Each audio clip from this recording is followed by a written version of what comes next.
Short of breath, she lays on top of the thin sheets dying, and as she scans the sterile tiled walls, she finds her son, who cannot look her in the eyes. The church is old but sturdy, the frigid temperature outside a memory compared to the warmth in the building.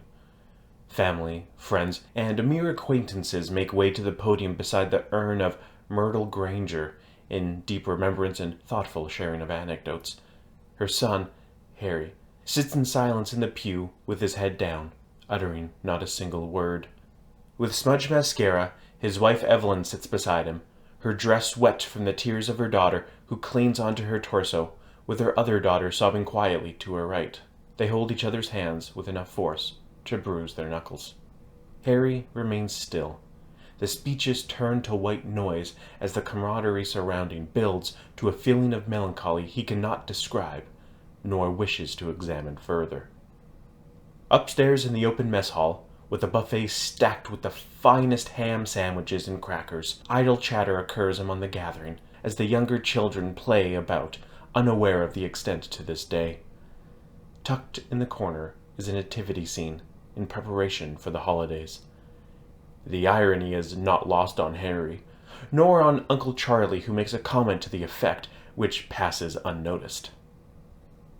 Uncle Charlie lights a cigar, the thick smoke covering the table and plates in another ironic posturing given the circumstances surrounding Myrtle's death. Evelyn leans over to her daughters and urges them to go play with their cousins, to which they hop out of their seats and race towards them, the clack of their shoes on the hardwood floor echoing. Harry eats with care, his eyes pacing around the room, making note of who came and who left early. Not out of spite, however, though wondering if he too could leave. He shifts in his chair, uncomfortable with his back and bottom sore from the pews earlier, as a flock of elderly ladies come to his aid and give their condolences. "She was such a lovely lady," one says. "We always had such a wonderful time playing cribbage together," another one blurts out. "It's always a shame when you lose a mother," the last one utters. "You've only got the one." Not a moment passes as other people begin to crowd the table, crumbs covering the corners of their mouths and grease piled on their fingers, all singing the customary tune familiar on a day like this. Harry remains seated throughout, his cheeky smiles in exchange for the howling cries from others. A well-dressed man walks over, his belly drooping over his belt. "You probably don't recognize me," the man bellows out, his voice thick from smoking with an intrusive scent of alcohol on his breath. "Your mother and I dated in high school. Class of 42. I guess you met your father when I was overseas. Things happen, I suppose." Harry tunes the man out, his babbling incoherent and unnecessary since he was correct in the beginning. He did not recognize him. A few family friends make their way to the table, recounting stories about Myrtle, with none of any interest to Harry, who wasn't present for them, typically already in bed by the time these events took place. "At least we can take solace knowing your mother and father are reunited," someone states. Harry glances down to the floor and bites his lip, as the comment sends a shock through his system, and he again becomes motionless. Evelyn, sensing the hostility coming from him, thanks the small crowd as they nod in sympathy, mistaking Harry's silence for pain. His mother, behind the closed and locked doors in private, was a peculiar woman, one who would be ashamed if that exterior of heavy makeup and neglect came forward into the light. These people, the fools, should be left in ignorance. This day is for them anyhow, though Harry feels nothing towards any of them, nor the woman he calls Mom. The steam dances about in the air from the cup of coffee Harry stares into, his mind racing over the past few days, hovering over everything, and yet not spending enough time on things to make any meaningful connection. A distraction is what he needs, anything at all to break from his thoughts. But there is no paper today, nor will there be one tomorrow. Instead, their small town focuses on the family unit for Christmas Eve and Day, with little in the way of recreation, as the only shops open do so as a fatal last breath. With rosy cheeks, Evelyn barges in through the back door, snow clinging to her coat from a snowball fight with the girls. Her laughter fades as she sees Harry at the table, his lifeless expression a sight common even in their most intimate moments. Evelyn takes off her boots and her coat and makes her way towards Harry, who does not acknowledge her. "Sweetie," Evelyn says, her voice soft and broken. "Is everything okay?" With a heavy sigh, Harry assures her he's fine. A bit tired, I suppose. Harry has never been a good liar, so Evelyn pushes more, and with each inquiry he becomes more and more agitated. He pushes his chair out and makes way to the sink to dump his coffee. It's getting cold, he tells her, as the steam fogs the window to the backyard. The muffled giggling of his daughters outside breaks the spell he is under, and wipes the fog away to peer out, smiling at their carefree antics. This is the distraction he needs. How happy they must be, playing around in the snow that covers the land for half the year, if not more, and tiring only enough for hot chocolate next to the fireplace in the evening. The outside serves as a break from the monotonous drivel of modern-day life and stuffy workplaces. For Harry, the outside allows for the space between the good and the bad, the happy and the forgotten. He wishes he could go outside. The distraction does not last long, however, as memories begin to pile, a solace he would often seek as a child from the cruelty faced within the confines of his house, with the very people meant to look after him. It is a collection of memories he buries with distractions, though willingly chooses to do so in ways his father never would. Harry turns back around and hesitates as he heads towards to the table, each step slower than the last, before sitting down again with eyes scanning his wife, but never at her. Evelyn becomes frustrated. This distance between them grows each day, and as she thinks she has the reasoning pinned down, the morning comes again, and she's further apart than the day before. It is not a case of falling out of love, she tells herself, as the way he cherishes the girls and spoils her is far removed from that notion, though she finds it hard to hide the discontent. Her mind swirls with scenarios that could lead to an understanding, but the usual suspects are easily weeded out, though replaced with other ludicrous ideas. "The girls," Evelyn begins, clearing her throat as an attempt to clear her thoughts, "we're wanting to go to see the lights around town. Did you want to come with us?" That's all they've been excited for, except of course Santa and their presents. Evelyn snickers, though Harry shifts his hands underneath his legs, diverting his gaze once again, and with a low voice, stretching out each syllable, says, "I think I should go down to the shop today. Give Bernie a break." 2 customers entered the hardware store that day, according to Bernie, and out of those 2, only one purchased an item, a small pack of nails. Bernie was ecstatic to leave early, to spend the evening with his family, and hurried out the door without another care. Once Harry was sure he was alone, a moment lasting half an hour, he grabs the shop ledger and leans over the counter, letting go a sigh as he takes note of the pages. He reaches for the radio on top of the counter, scanning the stations, all of which play Christmas music. At last, he tunes into a station playing an address from President-elect Jimmy Carter, wishing everyone a Merry Christmas, before switching also to Christmas music. He huffs. It is not that he does not like Christmas music, but that it sometimes is hard to concentrate with that particular type of music, so in defeat, he stops tuning the dial and lowers the volume. A commotion outside takes Harry's attention away, and he walks over to the large window at the front, squinting as he peers through the frost covering them. 4 young men stumble and slip on the ice as they exit the bar at the end of the street. He shakes his head, though their laughter allows for a slight smile that fades as quickly as it came. The lights that dangle from the lampposts take away his gaze as he observes the decorations plastered along the street, on the sidewalk, and hanging from the buildings. Nostalgia takes over as he thinks of his younger years, going to Don's pharmacy with friends to grab an ice cream cone, the Book Inn where he had his first kiss with the girl whose father owned the shop, though he cannot remember her name, and Sal's lumber yard that overlooked the entire street at the end. Each of these are gone now, swept away by the current cast by the corporate store that sits on the back side of the bar. Nothing lasts on this street that you can't find there.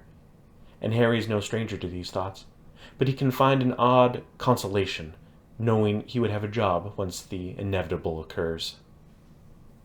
Harry has enough of the walk down memory lane. There has been plenty of that the last few weeks. And Harry's back behind the counter, making notes in his ledger and preparing an order list. The outside noise increases as the bar closes for the evening, and for the next hour, Harry will remain open in hopes some drunk fool forgot a present for their father-in-law. Groups of friends and family pass by the shop, shouting in a sing-songy style, while some walk by themselves, their heads bowed, staring at the snow-covered pavement. A few people look into the shop, surprised to see lights on and a man in wait. The girls must be getting home now from the lights, he thinks to himself, anticipation wearing as the minutes go by, with the voices and the crunch of the snow that falters. A loud bang startles Harry. He shoots a glance at the window to find a man peering in, though with the frost neither of them can see clearly. Harry grumbles under his breath, directed at the antics, but soon puts a smile on as he sees the man peel from the window and head to the door. The bells jingle as the man enters, and Harry is left speechless as his eyes meet Joseph, a friend he has not seen for many years. "Harry!" Joseph yells, his voice still booming with its bravado after all these years, perhaps from the 2 packs a day he smokes. "I thought this was your store. Well, I was just at the bar," his voice echoing, "since I'm in town to see my mother. You know she isn't doing too well. And I thought I'd come to say hi, and when I noticed the lights still on, I remembered this was your store from years ago, and it being years since I've been back, thought I'd pop in. But here I am rambling on like I always do." Harry chuckles. "But," Joseph slows, allowing his lungs to catch up, "I heard about your mom. How are you feeling?" "I'm doing just fine." Harry's voice is strong and sure of itself, to the point he convinces himself of that fact. Joseph, however, gives Harry a questionable smirk, and while lighting himself a cigarette, allows Harry to process the question, taking the opportunity to do so for the first time since learning of his mother's illness. It isn't something he thought about, nor did he think he needed to. His mother was a complicated person, and it feels weird for her to be gone, but at the same time, it is as if a weight is lifted, and a cloud that is loomed overhead is drifting apart. Growing up, his mother was one to build an exterior of perfection, of the family that never fought, and were seen as pillars to the community, with hearts full enough with some love to spare. Not only had it worked on those in town, but Harry was satisfied with these ideals, thinking what was meant to be a family was his, from his father's drinking coupled with the beatings and neglect. He learned to not speak of it, as his mother wouldn't allow it, or entertain the notion. Years later, he would find out that his father did not die in a car accident, but rather ran away from his family to build another life somewhere in the world, never to be heard from again. His silent reproach is that of his mother's, who refused to acknowledge his feelings and experiences. Perhaps now, he thinks, he can do what he always wanted to do, without the fear of being belittled. But how can he say that to a man he hasn't seen in years, who spent time together growing up, but were never close enough to open up about something like that? "You know," Joseph begins again, "it is a little hard to say this, but there is this odd feeling inside of me when my father passed." His voice strains and is soft. "I was happy that he had gone, both because he was no longer suffering, but also because my suffering had ended by the time he died, because, you see, my father was not a good man, and for mine and my mother's sake, it was as if it were a gift that he left." Joseph apologizes for his rude comments, that these conversations are best to not be had during Christmas, but emphasizes the need to have them. Harry shifts the weight between his feet, along with clearing his throat, and assures him that it is okay and thanks for sharing. Coming to the end of his cigarette, Joseph makes his way over to and leans across the counter to stamp it out, before continuing his speech. He goes into detail about how the past few years have been the best of his life, from work to the relationships with friends and family. But enough about me, the bass returning to his voice as he reaches for another cigarette. What have you been up to all this time with the shop and the kids? The lights on the tree peek through the darkened windows as Harry pulls into the driveway, with the faint glow behind the fire still roaring. Evelyn has waited for him. He hurries into the warmth of the house, the crunch of the snow heavy in the light air. As he opens the door, he is greeted to the crackle of the fire, the faint scent of chocolate, and his wife seated on the couch, reading her book. She glances up, and with a smile closes the book and gets up from her seat to hug him. She smells of his favorite perfume. Evelyn tells him about her evening with the girls and how uncharacteristically quiet they were as they looked at the lights, which makes him laugh. With a finger pressed against her lips, she informs him that they are sleeping and they need to be quiet. And with that, Harry, at the pace of a snail, removes his jacket and boots as Evelyn stifles a laugh. As he enters the living room, he looks at the tree with the presents stacked underneath and the stockings lean against the wall, overflowing. I thought you wanted me home to help put out the presents, he says, his tone filled with regret as he feels ashamed to have kept her waiting. She assures him, however, that it is okay and that she assumed he got caught up with some important work. On a dime, Harry's mood shifts as he explains the conversation he had with his visitor, and as the story unfolds, Evelyn is shocked. It isn't the shock of what happened, nor that he took the time to drive Joseph home once they realized the time, but it is the shock of having Harry speaking to her about his day. Over the years, she began to weave the question out of their daily routine, as it was never something he wanted to talk about. Harry picks this out and reverts to his reserved stature, and they are left with silence between them again. I put a log on the fire only a few minutes ago, Evelyn states, her voice calm but hiding her feelings. So it'll still be going for some time. I can make us some hot chocolate. Harry gives her a smile and a nod, and as she enters the kitchen to make them, he walks over to the couch and sits down, staring into the fire. The heat caresses his face, but it does not feel welcoming. It is apparent to Harry what he must do, and he knows the exact words he needs to use to convey that. Yet, why is it that he feels as though he can't? His head spins in an attempt to wrap his head around it, and the pounding intensifies with the realization that the state of the shop is not the only thing. Evelyn, after all these years together, does not understand the full effect of his childhood. This information is hidden on purpose.